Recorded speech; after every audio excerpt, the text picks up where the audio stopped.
Corona वबा के बायस शादी हॉल्स की सनत को बंद हुए 3 माह गुजर गए। सियालकोट में शादी हॉल्स को 4 अरब रुपए के नुकसान का सामना है, जबकि हजारों अफराद बेरोजगार हो चुके हैं।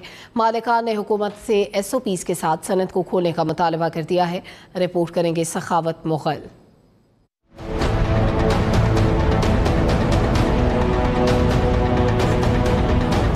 सियालकोट में शादियों का सीजन 3 माह के लॉकडाउन की नजर हो गया। शादी हॉल से वाबस्ता अफराद भी शदीद परेशानी से दो चार हैं। जिला भर में 285 शादी हॉल्स रजिस्टर हैं। सदर मैरिज हॉल्स एसोसिएशन कहते हैं 3 माह के लॉकडाउन से 4 अरब रुपए के नुकसान का सामना कर चुके हैं। खुदारा हमारी सनत पर भी रहम किया जाए। 3 माह के दौरान इस सनत को तकरीबन 4 अरब रुपए का नुकसान हो चुका है।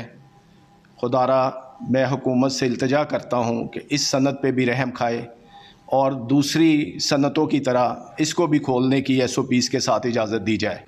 शादी हॉल्स की मुसलसल बंदिश से डेली वेजेस पर काम करने वाले हजारों वर्कर्स फाका कशी का शिकार हैं। कहते हैं अक्सरियत वर्कर्स किराए के घर में रहते हैं, घर का किराया देना है और 2 वक्त की रोटी खाना मुश्किल हो गया है। पिछले 3 महीने से हमारे जो शादी हॉल्स हैं वो बंद हुए हैं, जिसकी वजह से हमारे भाई हजरात बहुत बुरी तरह मुतासिर हैं। यानी कि 2 वक्त का खाना हमारे लिए बहुत मुश्किल हो गया और जो लोग किराए के मकानों में रहते हैं उनके लिए किराया देना भी बहुत मुश्किल हो गया। शादी हॉल्स की बंदिश से वर्कर्स और मालिकान ही नहीं, इससे मुंसलिक फोटोग्राफर और मूवी मेकर्स समेत दीगर कारोबार भी शदीद मुतासिर हुए हैं। शादी हाल सनत से वाबस्ता वर्कर और शादी हाल मालकान ने हुकूमत से ये मुतालबा किया है कि वो SOPs फौरी तौर पर जारी करके इस सनत को बहाल करे। सखावत मुगल, हम न्यूज़, सियालकोट।